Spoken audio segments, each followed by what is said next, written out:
Happy Thursday, everybody. Welcome to Back to the Window with Scott and Scott. I am Scott Steen, lead handicapper at winnersandwhiners.com. And I'm co-host Scott Reschel, senior handicapper over winnersandwhiners.com. And together we team up and do this each and every day, Monday through Friday, 3 p.m. Eastern, 2 p.m. Central. Just part of the fabulous Max Wagers Network. Happy to be part of the Max Wagers Network, Scott. A lot of good shows over there. Make sure you guys check them all out, whether it's Midday Money with Sean Higgs at noon Eastern, and you got Morning Wood with Allie Burns, 1 p.m. to 2 p.m. Eastern time, just parlays with the King, Chris King and Jim Williams over there. And, of course, us at 3, and bringing it on home, batting cleanup is, of course, Detroit, Lenny, and Nick and Tim doing, what's the name of their show, Scott? Hang on a second. Game Time Decisions. Game Time Decision. Damn it. I've been doing it. They make one decision in the entire show. Damn. That's right. That's right. We'll allow it, though. Good to see you guys. Thanks for stopping by. Love to talk to you guys in the comment section. Who we got checking in? Magellan Sports, James Mounts, J.C. Stone in the house, David Good checking in from Arizona. That is the place to be during the month of March. David, you got to let us know if you've seen any going over there to check out any spring training games, especially that those teams that the team up there in Surprise. Of course, I'm talking about the Texas Rangers. No, kidding. Let's have a good day, says Brandon Kubas. Okay, I'm all about it. T-Train in the house. What's happened, Tony? Hey, T-Train, when do you guys open up your shop there? Is that like a May 1st or is that for Memorial Day? We need lobster rolls, damn it. We need some lobster rolls, damn it. That's absolutely right. Gregory Larson, what's up, guys? We're ready to make money, Gregory. That's what's up with us. Scott, you had one of those days yesterday. You won a lot and didn't play a lot. Is that kind of what you were telling me? Yeah, I played some, but even some of the podcasts and everything there, I basically hit everything out of the park. So it was definitely a good day. Celtics won for me for the play of the day. Very easy. Killed Utah. That Celtics team is really, really good. I'm not sure how good in terms of the playoffs, but Utah, yeah, not a fan. And without Bogdanovich, they got absolutely buried. I believe Boston started the game at 8 for 8 from the field, and they were up like 15 plus after the first quarter. It was a damn bloodbath. Yeah, it really was. Renzo Brother is in the house. Scott, you predicted the first question that's going to come from the comments. I did. You predicted that 100% accurately. You want to answer it right now? Yes, I said that the question I'll receive the most when we went on air is, am I still taking the Bucks? Absolutely not.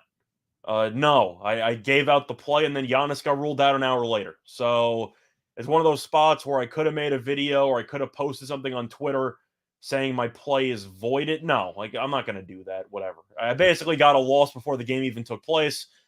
I'll accept it. The Bucks injury report kicks my ass every time, and Giannis is not playing. I am definitely not taking the Bucks. James Mounts will know what time I usually do my show, my pick show. I've been doing it around 1:30 to 2 o'clock Eastern time, generally right in that neighborhood, give or take. Star Players out has been to play on spot lately, says Magellan. It's been a play on, but not when you're laying 12.5 points. We certainly talked about it last night as I poo-pooed the Memphis stat, and Scott, you and I talked about it before the show. Memphis team plays very well without Ja, and every time Ja's out, I always have to mention the fact that the Memphis Grizzlies still lead the NBA in rebounding, and yet I play right into the teeth of that. So I believe they're 15-2 without Morant. They are, yeah. They were 14-2 going in last night. T-Train says they open up their shop on May the 23rd. Okay. Says you just got to take the ferry over. Take the ferry from New York City to get to Connecticut? I mean, you could drive, but I mean, right. The ferries might be easier. How far does the ferry go? As far as you want. What? Damn lobster rolls, man. They'll go as far as you need them to go. No, but I mean, I thought the only ferry I know is like the Staten Island ferry that just goes across to the island and to Manhattan. Is that you got that one? You got the Ellis Island one. I'm trying to think if there's another ferry that I know about. There must be another ferry. A little time. Old Lime Beach. Do you know where that is? It's next to New Lime Beach. No, stop it. No, I'll do the terrible jokes. Jefferson to Bridgeport. Okay, I'll keep that in mind. Yesterday versus under. Today Michigan goes down. We were talking about that. Port Jeff to Bridgeport. Okay. All right. I am learning a lot about. I'm trying to think of how close I am to Port Jefferson. I'm not sure. You fucking early. Yeah. Yeah, it's dude, I swear every year we talk about going to make it up there for lobster rolls. Okay. Just All tell right. me when. We'll make I the know. trip. See, what I want to do is I want to That and Vegas for the Super Contest. yeah. Well, I want to drive. I want to go like to Baltimore and see everybody at the company we work for and just kind of make a whole see DC and do all the stuff. So, Mhm. and my problem is my wife is now working kind of full time and Get the kid to drive you. they all have jobs, dude. They're all like responsible fucking human beings. I didn't raise a slacker. I didn't raise any slackers. It's stunning to me that I didn't raise any kids that are like, oh, I don't know what I wanted to do. Well, Truman can't drive you anyway because he's too busy with the hockey system. Yeah, he's doing that, and he's got trying to get his channel going. So yeah. By the way, David, I said it before. No, I am not taking the Bucks -9. Like I know I'm going to keep getting this question, but you said because yes, people come in. You said you were going to get it a bunch. I said no, you're just. I thought I was going to get it a bunch because I said you were only going to get it one time. You'd answer it, you'd address it, but I forgot people like are joining us as they see it's on. I've mentioned this in the past. The injury report's going to kill you sometimes, and in reality, I could say on Twitter or something, I'm voiding it, but I mean that's not going to help the people that bet it already. So I guess I'm just stuck with it. But no, I'm not betting it. I mean, you could fade it. You could buy out of it. Yeah, and risk a Polish middle. Get the Polish middle. No, I'm saying I might personally, buy out of it, but I'm saying for the sake of videos and everything, I'm not gonna say bet doesn't count, not including it. Like, no, I already made the video. Like, whatever. Giannis gets ruled out an hour later. It sucks, but it is what it is. David Good is just rubbing it in, man. First, he was like playing golf in Arizona, and now he wanted to let us know that he missed you talking about it the first time because he was out turning the brats. Yeah, and now he's barbecuing. God damn it. He's grilling. He's not barbecuing. We've been through this. Either or. Do we have to go through this like once a summer? That's right. I forgot. Yeah, the difference between barbecuing and grilling. That's right. Tony says he's pumped for college basketball this weekend. Are you excited about the matchups? What matchup are you excited? By the way, we know guys are going to ask about those, so we decide we're going to go through every game, all 8 games. We're gonna make our case real quick. We'll try to rip through them quickly, and see. Tony, David knows he's grilling. That's right. You can't beat a team 3 times and no more Bucks bets, right? Shell rule. You can maybe bet the Bucks, but try not to do it overnight. That's the issue once again with doing a play the day video either at the early hours of the morning of like 2 a.m. or even at like 10 a.m. Even when you think you might have missed the storm of injury news, there's always injury news that's on the horizon every time. David Good laying out 3 picks that or T-Train rather, 3 picks. I really like all 3 of these. Zags -5.5 in the first half. That's the only one I'm worried about because the Zags have kind of like stepped on their dick coming out of the gates for a couple of games. They can't make fucking free throws. I don't know. Gonzaga's second half though has been money. Yeah. But Texas Tech all over Duke. I like Tech there and at Pick'em and Houston on the money line over Zona. I like that as well. I think we talked about that. A couple of teams that if they play the way they did last time, they're going to have no shot against the teams they're playing this time. One of those teams is Arkansas as they fucked around, shot 19% from downtown, about 32% from the field. Still got past, New Mexico State because it was New Mexico State. No chance if that team shows up against Gonzaga. No chance at all. And the same with that Arizona team that, quite frankly, should have lost that game to TCU and did not. So for me, I like Gonzaga. Tech and Duke is tricky. Before the bracket actually took place, or before the actual tournament took place, I had Tech beating Duke in basically every one of my brackets. Mm-hmm. So I'm going to stick with that. I actually like Arizona tonight. I can't say it's a strong lean there, but I do think Arizona's guards are significantly more talented than Houston's guards. And I do think that Arizona has the size in the interior to also battle on the glass with Houston. I think Arizona wins. I'm going to stay away from that game, though. I like the other 2 plays. But for me, I do think Arizona is the more talented team in that matchup. All right. We're going to go through all those here in just a second. Let's take care of some house cleaning. Then we'll take a look at yesterday's action. Then we'll dive into the Sweet 16 with both feet. We'll jump in with both feet. So, of course, as we always do, we want to remind you to like the video and subscribe, blah, blah, blah. You guys know the drill. You watch videos, you watch media, you know what you do. We appreciate the effort. Of course, don't forget to hit the subscribe over at Max Wagers Network as well, and as well as the Winners and Wonders YouTube, both of those YouTube channels. And naturally want you to partner up if you haven't done so already. If you have the ability to, in your state, get hooked up with BetMGM. They are offering you a free $1,000 risk-free first bet. Basically, the way it works, you know how it works. If you win, you win. Congratulations. And if you lose, no harm, no foul, as BetMGM will make it good to you up to $1,000. Of course, it's only available in states where BetMGM is available. Must be 21 to play, and et cetera, et cetera. So make sure you check that out with our partners. So, Scott, it was an interesting day yesterday. Not a lot of action, but there were a couple of head scratchers, a couple of people that might be cursing our name. So let's talk about it just a little bit. Let's find out what happened, Scott, on the Thursday edition of You Know It, You Love It. Who took it in the shorts and who took it to the bank? Who's the winners? Who's the whiners? It's America's favorite segment. It's called The Cops.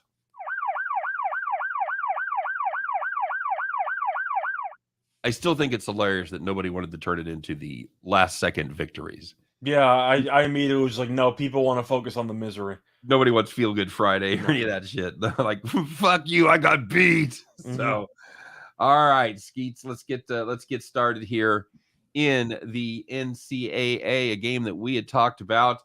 Two of the best cover teams in the nation going at it, Middle Tennessee State and UNC Wilmington, the Blue Raiders and the Seahawks. Middle Tennessee on the money line. They weren't going to cover, but they were leading by 2 points with 1 second left. What are you doing? They're fouling the guy on the shot. Wilmington drains both free throws to tie it. Into overtime we go. Into another overtime we go. Middle Tennessee State loses by 4. Sorry, Blue Raiders. Sorry, Blue Raider backers. You had the money line there. Call the cops. The game was as good as I thought it was going to be. I actually watched the entire thing. Yeah. Both teams very solid, but with two great cover teams, I was going to take the points, and the points turned out to be the right side. So congrats to Wilmington for winning the tournament. Besides that, if you had the Magic and the Thunder under 219.5, remember that number because we're going to mention that game a little bit later. You needed less than 62 points in the fourth quarter. And then you had 34 to 28 in the fourth quarter. Doing the math, that's 62. Game landed 220. Some people lost. If you got a better number earlier, some people won. You know, I'm starting to do more stuff with video now and static pictures. I'm going to come up with some sort of a meme that just says "shop your lines." I'm going to find that somewhere and plug it in, and we're going to put it in spots just like this. And finally, turning to spring training, the Cactus League, the Grapefruit League. If you had the newly minted Guardians, actually pretty cool logo. I don't hate it, Scott. I don't hate it. I don't know what to think of it. It looks like the cover of a really bad 80s baseball movie. You know what I'm talking about, right? It's kind of a takeoff on baseball with the wings on. It's like a cover for Angels in the Outfield reboot. Kind of Angels in the Outfield combined with Major League with the ball with the yeah, pretty much. That's really what they were going for. If you had the Guardians Dodgers over 9.5, you had to be feeling great after 2 innings. They put up 6 runs in the first 2 innings. The pitching's just going to get worse from there, except it didn't. This game ended up 5-3, Scott, 5-3. You had the over 9.5. You were feeling great for a couple innings. Then you were feeling good for a couple innings. And then you're like, come on now. Then you got a couple runs. You're like, oh, okay. And then you're like, I'm fucked. So, well, you know that for spring training, you tend to see higher scoring games because the pitchers are, let's just say, not Major League Baseball quality. No, they're not. For this game, they were, but 6 runs through 2 innings. You're feeling pretty good with the nice, spring conditions out there, and unfortunately, that didn't work out. Not always the best pitchers. What was the last league you played in there, Scott? California Penal. Exactly. Man. How'd you end up playing there? Stole a car. Stole a car, man. Grand Theft Auto. Man, that's what happens when you come to rehearsal. We had those high quality bits just like that. So just quoting movies that I know. Carter, the reason why the Bucks line dropped 3.5 points is because Giannis is not playing. Nor is Middleton. Of course, that was already baked in. Yeah, Middleton I already knew was not going to play when I made the video, but about an hour after, Giannis was ruled out, even though he had about 30 points against Chicago the other day. So I don't really know why, but yeah, he's decided, you know what, we're playing the Wizards. I'm taking a day off. So I think I picture Giannis on his phone in the locker room watching you. He's definitely subscribed to Winners and Whiners. He's watching He's like, your video. Scott's got the Bucks today? All right, I'm not playing. My leg. If you remember last year, it was either last year or 2 years ago, there was about a month stretch where I might have taken the Bucks like 3 or 4 times, and Giannis decided to just not play at the last minute each time. Yes, it was wild. It was quite humorous. It was. They just really keep trying to tease me. It's Charlie Brown with the football. I just can't beat him this time. This is the JR. Am I still on the Bucks? No, I am not. I'm not gonna cancel out my play. I'll still grade it, but there's no way I'm taking the Bucks tonight. They're dead to me. I just can't. You're missing your best 2 players. I don't care who you're playing against. I'm not gonna lay 9.5 with you. Yeah, you tell them. Hey, there was some good news out there. Nice, easy wins, sweet victories. You know who you were. You had those winning tickets. You're making out with your ticket by the time the game's halfway over. Because why?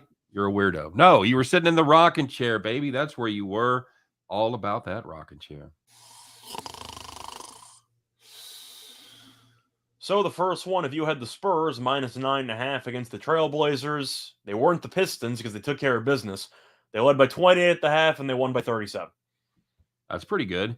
And we talked about this team a little bit earlier. If you had the Boston Celtics minus 4.5 against the not-so-jazzy Jazz, led by 23 at halftime and stretched it out just a little bit there. Ended up winning by 27. Congratulations. And the last one, if you had the Knicks plus 8.5 against the Hornets, they never trailed in the entire game. So your 8.5 was pretty good. In fact, your money line was pretty good. They won by 15. Very good. All right, let's talk about this a little. This is kind of a fun story before we dive in with both feet. We haven't done one in a minute, so we'll do one today. Let's find out who it is, Scott. A little Miami version.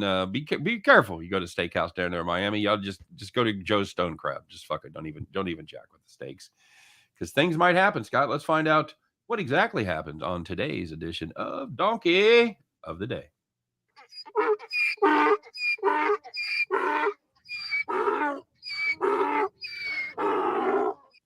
So, Scott, you fought a good fight. You want to celebrate your victory. You're still on cloud 9.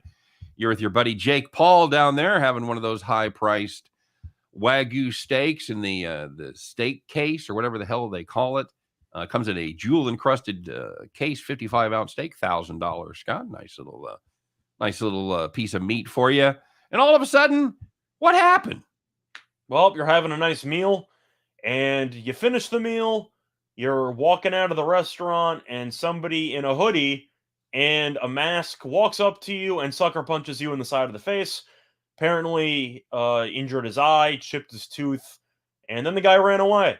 And I'm not saying that you can automatically claim it was Jorge Masvidal, but he posted something on the internet a little bit later saying you say something and this is what happens. So I'm not going to connect the dots entirely, but I'm assuming the guy in the mask was Jorge Masvidal. What do you think? Well, since he got arrested, I would think that's probably him. Aggravated battery with bodily harm and criminal mischief. Those are 2 felonies, by the way. Apparently they didn't see the 3rd round. Am I right? But yeah, that's just complete bullshit. You just fought the guy and you couldn't do anything against him. He was mad that he wrestled him, right? I understand that Masvidal was upset that Kobe said something about his family. I get that. Yeah. I don't get how a sucker punch, when you pride yourself on being a street fighter, is supposed to be the answer you need. And I think it's kind of funny sucker punching him, because that's indirectly suggesting that he knew he couldn't handle him face to face. Yeah. So he had to just come in from the side. Yep. But he got embarrassed for 25 minutes. He landed one really nice shot. And I think the 4th round might have been the 3rd or the 4th round, but either way, Masvidal got embarrassed. He lost 50-44. It was a bloodbath. And then about a couple weeks later, decided to try some street justice out and sucker punch the guy. And even if you don't like Kobe and you think Kobe deserved to get punched for what he said, a sucker punch, really? Yeah. Like, that was your genius maneuver that you had wrapped up? So he should go to jail. He's an idiot. And Kobe should win the lawsuit. I mean, I don't really know what did Jorge think was going to happen? Yeah, I don't know. I He lands a good punch, and Kobe's supposed to just go, "Nice shot, he got me." Like, no, all he's gonna right. sue Well, your ass. What do you now want? we're even. Like, what do you want? No, he's an idiot. Like, I don't know what you want me to say. Bronco Devil said we need a budget for better sound effect. They spent it all on hats. Mm-hmm. Tell you what, though, we won the hat play yesterday, so that counts. Guess what you're seeing again today, fuckers? That's right. You're seeing hats. I'm just imagining memorabilia pointing out JR and Wall were on the commentary. Yeah. Like, you have Masvidal running, and by God, he killed him. And, like, Kobe's on the ground. But down goes Kobe. Down goes Kobe. See, I'm a little more old school. Stop the match. Yeah, like, I can really imagine a situation where the actual people that were just there were having a nice $1,000 steak, and they got themselves a free pay-per-view for it. It's a pretty good combo. Yeah, no kidding. Somebody wanted to know what the Polish middle is. It's quite simply losing both sides. It's the opposite of an actual middle where you get a good number, and if you get in that sweet spot, you hit them both. Polish middle would be, let's say you got up and you took Scott's play at minus, what'd you say, Scott? 13? It was minus 12.5. All right, and you decided now that Giannis is out, you're like, well, I'm going to fade that play. I'll take the other side. So now you're getting Washington at plus 9. Yeah. So what happens if the Bucks win by 10, Scott? No, you're traveling to Poland because that's a middle. That's the Polish middle right there. You lose both. It's not good. Both sides. Yep. It's not. It is something. It is painful, and it is something you try to avoid, JC. No, Magellan. That's, well, perhaps. Drew, the super slide, the Leon Edwards thing was stupid too. Because if you listen to Masvidal's actual retelling of the story, he basically just said Edwards had his hands up, and Masvidal took that as an invitation to punch him in the face. You rewatch it, and it doesn't look like Edwards was ever going to punch him, and Masvidal just clocked him with a 3-piece and a soda. So Masvidal seems like he needs to handle everything on the street. Yeah, but he's handled it incorrectly on the street, and now he's going to jail. Dan O'Sear says we need to leave our hats on longer. Yeehaw. Okay. I would. The segment's only like 3 minutes. I don't know that Scott would. I would, except I'm still trying to deal with the headphones and the hat at the same time. So, JC says we call that a Mexican taco medal. Okay, fair enough. It's just really which nationality do you want to offend the most? It's really what it's about. So, all right, Scott. So as promised, let's go through these games one at a time. We've already talked about a little bit of them. We'll take them in rotation order, 623, 624. That's going to be your 10 p.m. Eastern time game. That's Arizona and Houston. I don't know why they got them all fucked up time-wise. But I was going to say, do you want to go by rotation or go by actual chronological? Well, that'll challenge me because I need to. So, okay. So the Gonzaga game's first. Chronological, Arkansas Gonzaga is first. That's 7:09. Gonzaga minus the 10. I think we both agree we don't want any part of the Arkansas Razor Hogs in this one. I like Gonzaga. You can still find minus 9.5, so I would take that. Yep. Now, I know the argument's going to be, well, Gonzaga hasn't looked great, struggled a bit with Georgia State, struggled a bit with Memphis, had a great second half. The issue is Arkansas is on that road where they're in the Sweet 16, they're in the SEC. SEC, by the way, disastrous in this tournament. But they haven't played anybody because they beat Vermont, barely, and then they played New Mexico State. So they've played 2 double-digit mid-major schools, and now they're facing off against Gonzaga. It's a massive step up in competition. Arkansas scored 50 and change against New Mexico State, which is embarrassing. I like Gonzaga because I think that on the inside, Gonzaga should dominate the glass. The guards, I think, are good enough to combat with Arkansas's guards. The truth is, offensively, besides a Note from the perimeter, do they really have many guys? Because Likes is their, I'd say, Energizer Bunny point guard, but he's extremely streaky, and his shot selection kind of sucks. So I'm not a big fan of Arkansas's guards. The big men definitely have the advantage for Gonzaga, and even though Gonzaga struggled in the first 2 rounds, they've had a couple of extra days to regroup. I think Gonzaga comes in comfortable, and I think they win by double digits. Yep, I'm the same way. This is my play of the day. A lot of things we talked about there. Arkansas doesn't do well against good defensive teams, and they don't do well against good big men. And yeah, they just haven't played anybody. I mean, no offense to Vermont and New Mexico State. I think they're pretty good mid-major teams. You're going from those two mid-major double-digit seeds Best team in to the the country. #1 overall team in the country. Yep. That's a massive step up. Now, there's a number of trends as far as the total goes that point to the under, a bunch of historical trends in the Sweet 16 games involving these particular seeds. We talked about it for a farm. I cannot get behind it because I remember that Gonzaga team can score in bunches, and I just had a problem with pulling the trigger on the under there. But if you want to trend play the under in this 1-4 game in the Sweet 16, it's there's a couple of very good historical trends, and Arkansas, they are going to have trouble scoring, Scott. So it could very well come under. Gonzaga could put up their 85 and still it would not get to over the total. That's entirely possible. Yeah, for me, it's either under or pass. I know it seems like I like the under more than you do. Yeah. I'm looking at a spot where Arkansas once again scored 75 against Vermont and 53 against New Mexico State. That's just disgusting. Not to mention 64 against A&M. I think Gonzaga can do enough to hold Arkansas to about 70. And I'm going to pencil Gonzaga in for about 85 plus. 8. I was going to say like 82, give or take. I see this game being somewhere in the realm of like 82 to 68. I see something like that.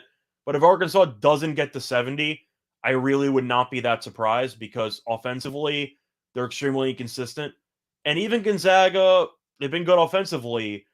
First half, they've been a little bit slow starters. So I am kind of expecting this game to be a little bit lower scoring. I think my favorite total in this game would be Arkansas team total under, because that way you can survive the onslaught of Gonzaga's offense and still cash. The question for the totals are going to be Arkansas if they can do anything, right? Yeah, that's so it's 77.5, so somewhere in the neighborhood of 73 for a total for Arkansas. Seems a bit high. Yeah, it does seem high. James Mounts is he likes Arkansas, or no, somebody said they liked Arkansas first half plus 5.5. If I was going to play Arkansas, that'd be the play. No, he said Zags first half. I'm guessing so. It's minus 5.5. I swear I saw Arkansas somewhere else. I was talking about James. He said Gonzaga. Yeah, I know James did. No, I saw that. I saw David said he took Arkansas on a teaser at plus 16, which might get dicey, but we'll see.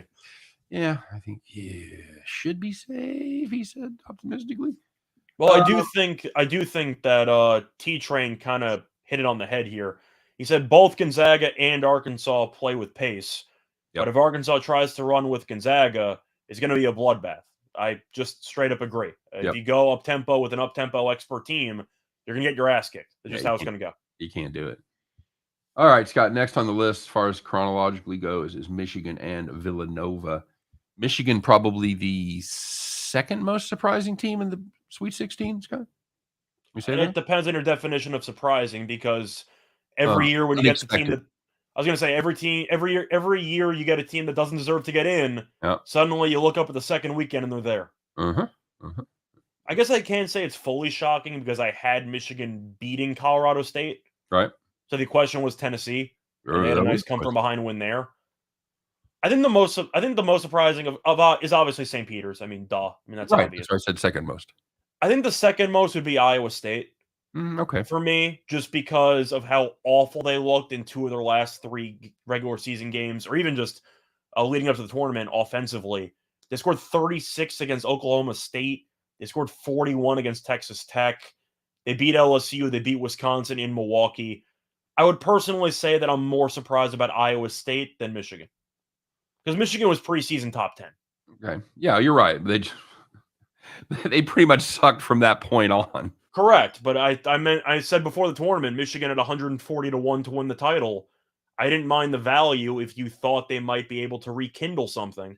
Guarantee it ain't 140 to 1 now. It's not. Now, I'm not going to pick them to win the title. I'm just saying, if it comes down to which one's more surprising, I thought Iowa State was kind of just going to get run over, or they were just going to struggle. Michigan has talent. I'm not exactly shocked that they're here. T-Train, watching a lot of Villanova basketball, thinks Jay Wright's a hell of a coach, and he goes right at Hunter Dickinson and perhaps puts him in some foul trouble. Well, Colorado State exposed him. What you have to do is just set up pick-and-roll situations with Dickinson and just have the big man pop. And Dickinson cannot guard on the perimeter. Yep. Damien said that Chris King's talking about the same thing. Damien Cullen. Well, he should. Dickinson's the most valuable player on the team. Well, there's no question about that. Scott, you like Villanova to cover the 5 here? I do agree about Jay Wright. I think Jay Wright's the best coach in all college basketball. Mm-hmm. I don't think that's a hot take. Do you? No, he's a guy that seems to do never has the most talented team in the country, but is always right there, and he's the master of being the coach of the time. He's very good at knowing when it's time to win and when you can afford to take some time off. And every year, this Villanova team, or often they seem like they kind of underachieve in the Big East. They lose a couple head scratching games. You're like, well, fuck Villanova, then not this year. And then at the end of the year in the tournament, there they are in the Sweet 16, sometimes going further than that. So I mean, he has 2 titles with Villanova. Like he's got more titles in 10 years than Boeheim has in 30 with Syracuse. Calipari, than Calipari, than Izzo. Sure, he's got more championships than all of them. So right. Yes, I think he's the best coach in all college basketball. Having said that, I do think Michigan presents some issues. Mostly Lawrence, who just brought it up. It's the size differential. Because Villanova's a pretty good rebounding team for their size. They mostly rely on three-point shooting. And Dickinson on the interior could be a serious problem for Villanova. If Dickinson goes for 22 and 12, I don't think anyone would be surprised. Because I don't think Villanova has anybody who could really guard him. So I think Michigan's going to hang around.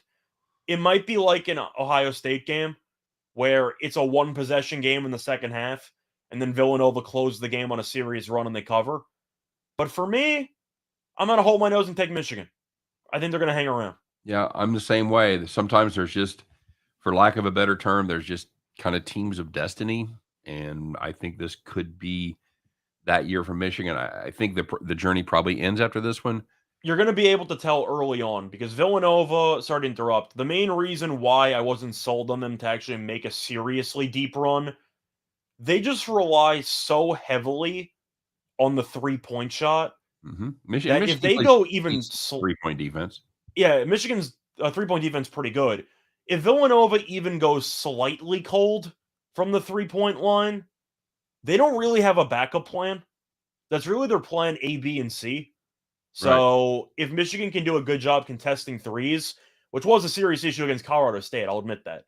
But if Villanova goes cold from 3, there's really only one way they can win the game. And I think that's concerning when you're laying points.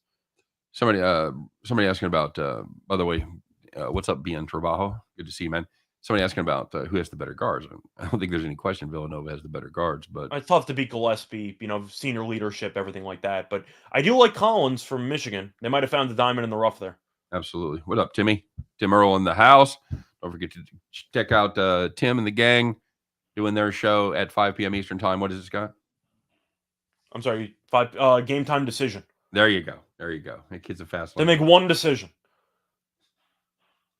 Next up, now I have to do some ciphering out here. Next up on the. By the way, for the Michigan game, I do like the under in that game. I'm going to go. At least I'm looking at the under. I think it's going to be a grind. I'm going to go the other way. Okay, fair enough. 9:39. Is that our Texas Tech Duke game? Is that the next one up? I guess. Yeah. Okay. Yes. All right. Pick 'em 136.5 is the number that I've got there. I'm a big fan. I like this Texas Tech team. I'm not going to lie to you. Part of it is the bias. I think the Big 12 has looked a little better. Although the ACC has looked surprisingly good, Scott. A little better. Yeah, they've been good. I mean, truth is they've been good, but it's really North Carolina. Yeah, I mean, they've really just made the ACC look so much better because North Carolina was on the bubble. They beat Duke, of course, in the final game for Coach K and Cameron Indoor. And I still didn't think they were very good. They beat Marquette by about 40, and then they were up 25 against Baylor. I know they blew the game and then won in overtime, but yeah, North Carolina's made the ACC look really, really good during this tournament. Absolutely. As far as the total in that game, by the way, we talked about that. I like the over. Michigan's been trending over. I think they've gone over 6 of their last 7. I'm just expecting a war, so whatever. Yeah, I get that. This Texas Tech team, I think it's a pretty good representation of how good the Big 12 is. You saw TCU last week pretty much just give that game away or have it taken away, depending on what you thought of that last decision. But they could have, at the end of the day, they could have made free throws and closed it out. So now, Scott, this is a Duke team that has been decent as far as winning games. They have been dreadful against the number. They have failed to cover 5 of their last 6. They finally got off this night against Michigan State and ran that one up pretty late, right? Yeah, they were actually trailing with like, I want to say 5 minutes, like 6 minutes to go or something. Yeah, and it ended up winning by 9. Duke went on a massive run. Michigan State scored like 2 points in the final like 4 minutes. So they got blown out in the end. And you guys know the drill in Texas Tech. They play just a ton of defense. They've given up 62 or less in 5 of their last 6. The only exception being this Kansas Jayhawks team that beat them. Number 1 in KenPom. 74-65. That's right. They do play they are number 1 in effective defense in KenPom, according to Skeeter right here. And yeah, that is correct. So I think that Duke is going to struggle to score. I think that the guards from Texas Tech are going to be able to get it done. Now, whether they can play inside with them, that's another question. But I'm going to take Tech here. And 1777 pointed out a lot of people on Tech here, Scott. So are they? I know a lot. It seems like a lot of people relatively sharp like Tech. I'm assuming the public's going to be all over Duke and Coach K, right? That's what I'm thinking. That's what I'm assuming. I don't know the public being on Tech. I don't have that on my bingo card. I would like to know the breakdown there as far as money bet versus number of bets. The truth is, this is the type of game where if you don't want to play it pregame, you can honestly make a decision about 5-10 minutes in. I know we've talked about how bad the officiating has been in the actual tournament so far, not just for bad calls, but also for dictating the actual, I'd say, I don't want to say vibe, but the tone of the game. Right. If the referees will let these teams play and they keep the fouls at a minimum, Tech's winning by 10. Agreed. Like, if they let them play, Tech will single-handedly manhandle all of Duke and make them extremely uncomfortable. But if they're calling all these ticky-tack fouls, then I think Duke's going to win. So, yep. I mean, then again, once again, it's a cop-out answer relying on referees and what you think the calls are going to be. But I think you would agree, the more physical the game is, the more it benefits Texas Tech. Yep, and that's kind of what 1777 memorabilia is agreeing with you there. Lawrence Anthony points out Texas Tech best on-ball defense in the nation. Yeah, they give you no breathing room whatsoever. Now, Tech offensively can be inconsistent, which is definitely annoying. Yep. The truth is, the issue with Duke is that I love Williams as a center. I think he's really good. Banchero is a solid college player. I think he's highly overrated, but he's still going to be a top 10 pick. He's still good. He's probably going to go top 5. But besides those 2 guys, and Williams doesn't really have many post moves. He's mostly just the guy who stands under the rim and dunks. Do they have many other scorers on the team? Like, Griffin's fine. That's really it. That's kind of it, right? I mean, Keels, I'm not a fan of. I don't think Keels is very good. He's shown flashes, but he's extremely inconsistent. Yeah, that's the problem.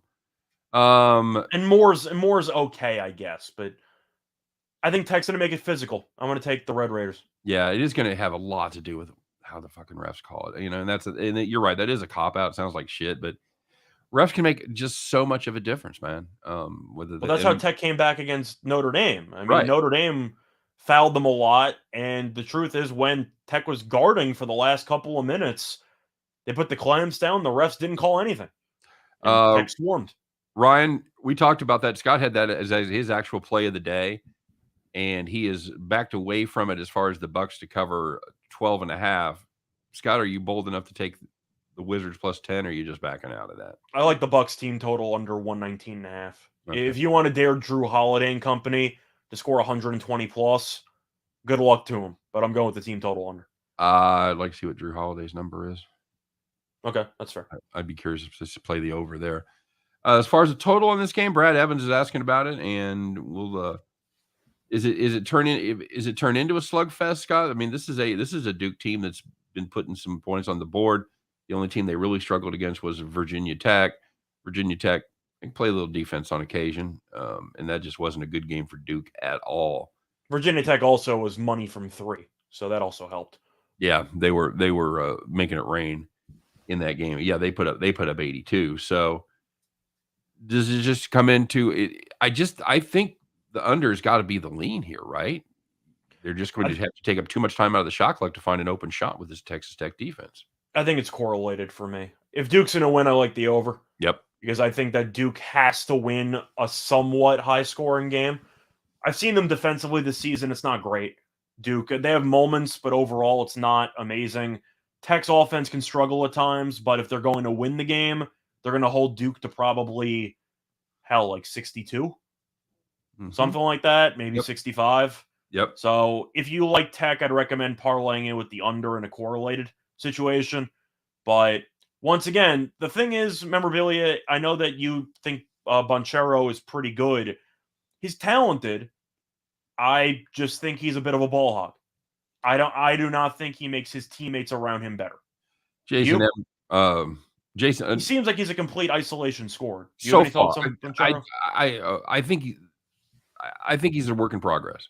Yeah, that's what I'm saying. I'm not saying he's going to be a bust or anything. Right. I'm just saying he has an outside shot to be the number one pick in the draft, and I don't think he should go in the top 3. No, his game's not there. His game's not at that point yet. He could become really good, but he has good isolation scoring moves. That's pretty much it. I don't know what else he really does well. You give him a couple more years at Duke, he'll be fine. I'm sorry, I forgot what year we lived in. No, it's not an insult. He's still young. I think he's going to be a decent pro prospect, but no, I just he'll be playing besides scoring. I don't know if he does anything. He'll be playing in the NBA next year. Does he guard anybody? Kinda. Does he rebound? Kinda. Does he pass? Not really. He's fine. I just don't think he's worthy of being a top 3 pick. Jason M brings up the point. It absolutely has to be made. I don't like Tech's offense. Don't like them against good offensive teams. It's fair enough. I get that. It's really what you think is going to happen with game flow. If you think the Tech defense is going to be able to overshadow the good Duke offense, then you're on Tech. And if you I saw a tweet on that, by the way. If you want to compare the ages, Duke's average age for the starting 5 is around 19. Okay. Texas Tech's around 22. I was going to say 21 and a half. So give or take. They had a lot of transfers. So a lot of 5th-year seniors, hell, even 60-year seniors with the COVID stuff. So, if you want to go by experience on the court, Tech's probably your move. Yep, absolutely. That's a great point, Damien. Renzo Brother says, how is it 10 in the Bucks Wizards? Giannis worth 2 points and Middleton worth 1. Well, Middleton was already baked in. So that's all those 3 points that's all Giannis. So it's got in the real world, is Giannis worth more than 3 points? I think Giannis is worth like 5 or 6. I mean, I know statistically you probably go through and they score, X number of points with him, X number of points without him, and that's how they figure it out. I get that. There should be a multiplier where, if you're missing multiple players, you have to add an extra point. Yeah, and it also, again, we talked about this, I think, yesterday. It depends on who you're playing and what their strengths are and everything like that. So, first thing I realized here, Scott, I think I lied about doing all 8 games. We're going to do 4, and we'll do the other 4 tomorrow. Well, the truth is the NBA card wasn't great, but shout out to Chris Paul for coming back. Yep. I know you're excited about that. I wasn't convinced. It's big for me. I got postseason action on the Suns. Right. No, I just thought that was a bad spot. We talked about that. You wanted to put that up there as a farm, and I nixed it because it's just a tough situational play. It's the second day of a back-to-back. They're going to altitude. Chris Paul's first game in how long, Scott? 15 games. Yep. So about 2 months. 2 months, yeah. Month and a half. That's fair critique on Banchero. Let's see how it plays today. Agreed. I think it's going to say a lot about his prospects and how he plays. I'm not saying he's a 2nd-round pick. I'm just saying I wouldn't take him top 3. Big 12 title game. Tech's coach said they needed to score in the 70s to beat KU. I kind of feel that same way about this game. Okay. I get that. I've watched this KU team a lot. I watched Duke quite a bit. I don't think Duke's on the same level that KU is, but we'll see. I think Kansas just has more depth that Duke just does not have, because we're talking about foul trouble and how the referees might officiate this game. If Banchero or Williams get into foul trouble early on, is Duke screwed? Kinda. I think so, yeah. I've been criticizing this bench for months, and I feel like that's a serious concern, where if you put all your eggs in the Williams and Banchero basket, and then one of them can't play for about 10 minutes and a half, you're going to have problems. Yeah, Tech's more of a team Yeah. And Duke is more of a collection of individual basketball players. Yeah, pretty much. So, all right, last game on the slate for tonight, Scott. It's going to be Houston, Arizona. Arizona 1.5 point favorites. 145 is the number. Does the train stop here for Arizona, Scott? I said before, I actually like Arizona here. I feel like I'm at the point where even though I was not a fan of Arizona winning the title, when a lot of people in the chat box were asking about that a couple of weeks ago, they got past TCU in a game that they probably shouldn't have won. I'll admit that. The referees once again butchered the entire game. But Arizona now, I feel like, is undervalued because they look so vulnerable against TCU that now everybody likes Houston. I feel like it's a good spot to zag where everyone's zigging. I'm going to take Arizona. Okay. I'm still... It's a bit of a contrarian play, but I think you'd agree. If you could buy and sell stock for Arizona, it's probably at its lowest point in months. It is a buy low spot. I agree. According to Ken Palm, this is the matchup of the number 2 and number 3 teams in the country. So this is your, according to Ken Palm, this is your national semifinals right here. Yeah, you can argue that this is going to be the best matchup that we have for the rest of the tournament based on Ken Palm.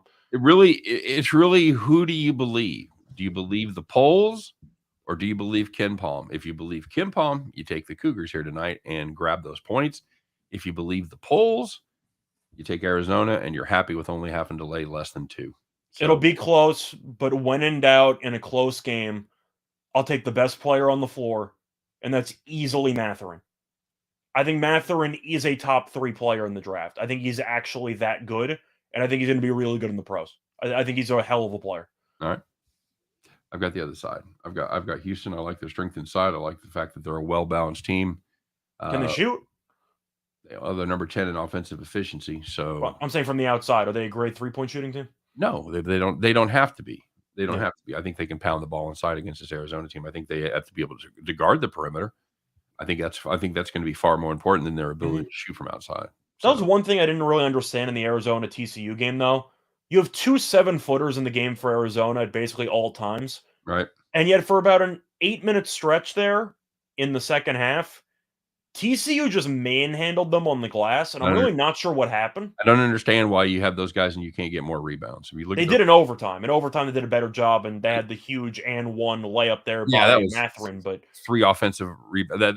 That was the game. It was just deja vu. It was the same Creasa missing 3 straight 3-pointers from the same exact spot, and they got a rebound every time. But I am kind of wondering what's going on with Arizona on the glass. But once again, it's a great buy low spot for, I would say, the second consensus team to win the title going into the actual March Madness behind Gonzaga, probably.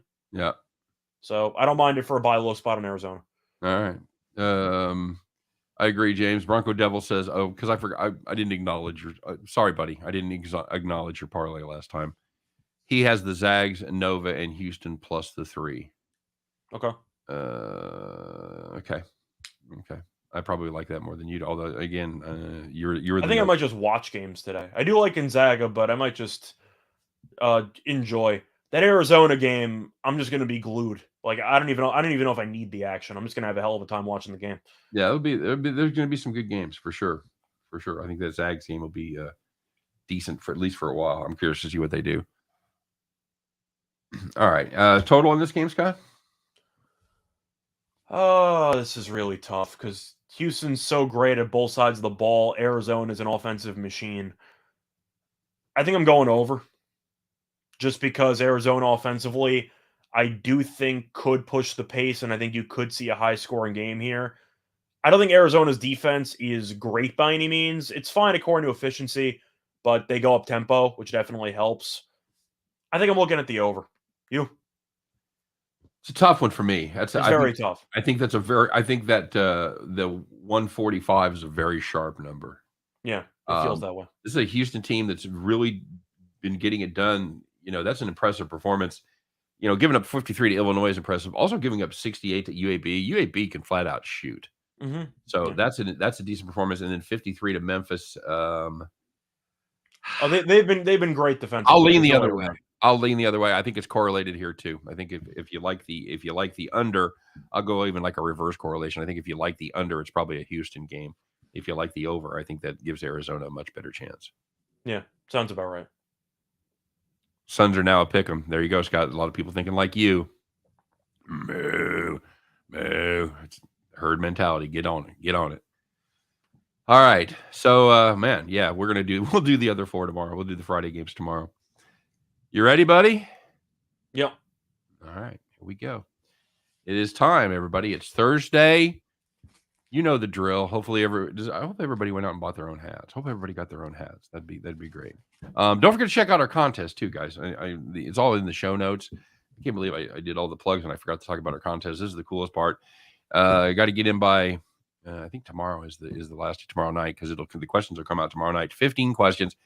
It's all about the grade 8, the elite 8. So it'll be some sides, some totals, some player props. Anybody gets all 15 right, it's 10 grand. Boom. There you go. If nobody wins the first prize or the top prize, it'll be whoever gets the most right. It's free. Definitely click the link, get entered. Very simple process. They'll send you the questions out after the games tomorrow night when we know who's playing who. And of course, they have the Sweet 16 betting guide. I'm not sure it's quite ready to go, but it will be. It's got to be ready to go because the games are nice. So yeah, get over there and get your Sweet 16 betting guide. Yeah, it'll be available all weekend or at least until Saturday. So, okay, here we go. It is time once again, Thursday. Get your overalls on, get your straw hat, put it on the top of your head at a rakish angle, of course.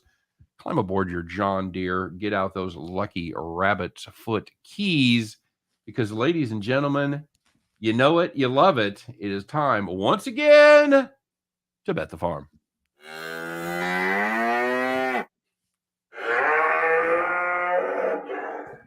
You putting your hat on already? Yeah, I think people want it on longer, so I think it might be better off if we play it now when there's the cow sound effect. All right. What do you think? Mine just looks goofy. Because that way we're kind of transporting to the farm. Okay. That's very good. All right. See, I just can't I can do this.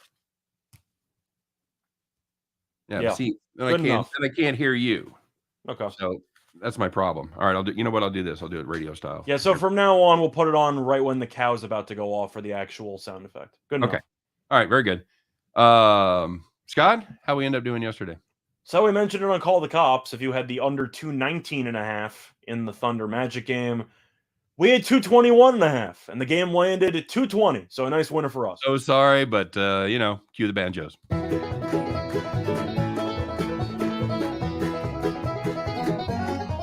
Yeehaw! Ma'am, you tipping your hat, ma'am? Nice. There he did. All right, my friend. Well, today we're going to take a foray into something we have not forayed into yet. And you would think with 4 college basketballs on one of the most interesting Sweet 16s in recent memory that we'd have a basketball play. And you, of course, would be, what, Scott? Wrong. You'd be wrong. You'd be wrong because today we're going to play the Kansas City Royals for our Bet the Farm play at minus 105. Guys, if you don't know this is one of the dirty little secrets about preseason baseball. The Royals actually absolutely dominate the Cactus League. They are the Los Angeles Dodgers of spring baseball. They are the Kings of March. They are currently 4-0. The Reds are the team they are playing. They are 4-2. Kansas City has won the Cactus League. I believe David Good may have some information on this. I believe by the time we decided to take this, I didn't have time to look it all up. I believe they have won the Cactus League 3 years in a row. So they are very, very solid indeed. Game's in 10 minutes, by the way. And the game is in 10 minutes. That's right. Kansas City is absolutely mashing this year. They are hitting 349 as a team. That is first in the league. And most importantly for us, we're getting it at minus 105. That is an absolute steal. Who's pitching? Don't know. Don't care. Because it's going to be a bunch of guys. One of them is going to give up some runs, and everybody else is going to shut them down. That's the way it's been so far. We like the Kansas City Royals in this spot, minus 105 against the Cincinnati Reds. Spring training baseball. It's firing up at 410. So get over there and get that bet down. Scott, any comments? For me, the only thing to add there is that the Royals, once again, are the best team in spring training literally every year. Yep. You're getting them at minus 105. They're undefeated. You got to do it. They've killed everybody. I feel like in this spot, they should minimum be minus 120. Hell, maybe even minus 130. And that's what but minus they did. 105, sure. Yep, absolutely. By the way, if you're not, you should make this play every day. This is not just for today. You should make, anytime you got the Royals at minus 120 or better, you should be on that play. Because blindly, you're not going to set a spring training line at minus 200. Right. But Kansas City wins about 80% of their spring training games. Correct. Absolutely correct. There's going to be overlay in almost every Royals game. So that's going to do it for our Bet the Farm play. That's going to do it for the show for this Thursday. Don't forget, guys, check us out tomorrow as we do a doubleheader. We're going to do our regular show and our NASCAR show. Then we're going to do our baseball preview shows at the doubleheader spot next Monday, Tuesday, Wednesday, followed by wrestling on Thursday and NASCAR again on Friday. So it's a full week for us. This is the last day of one show for the next 6 days, Scott. So, yeah, strap in, everybody. All right, you guys have a great day. Good luck on all your plays. Thanks for watching. Thanks for liking, subscribing, all that stuff. We appreciate it. Don't forget to check out Nick and Tim and Lenny here in about an hour as they do Game Time Decision. But for us, we'll be back tomorrow doing our thing, 3 p.m. Eastern, 2 p.m. Central. Scott and I will do our very best to help you in your journey to head back to the window.